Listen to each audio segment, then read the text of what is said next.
Ituturo ko sa inyo kapag kayo ay magpapatayo ng bahay, ang pangunahing mendor or yung mendor po ay dapat nakaharap po yan sa pagsikat ng araw.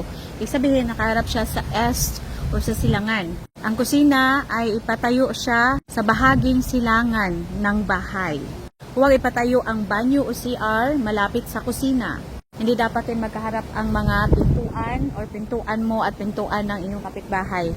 Ano yon, mag-ano kayo, either isa malasin at isa buwinasin sa pera. Sikapin din na maging maaliwalas ang inyong bahay. Alam niyo yung iba sa pamahiin, naglalagay po sila ng yung pato.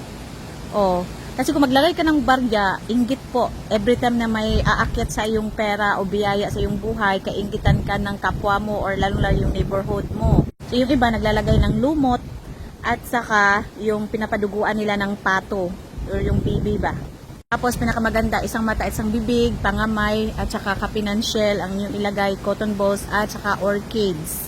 And niyog na isang mata at isang bibig.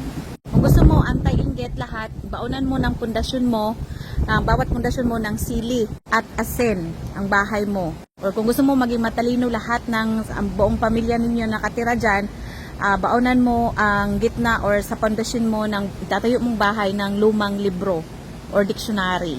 So again, kung gusto mo kontra-inggit at saka mga negatibo ang bahay mo, bawat pundasyon na igagawa mo sa bahay mo, lagyan mo ng sili at asin. Proven yan. Follow for more.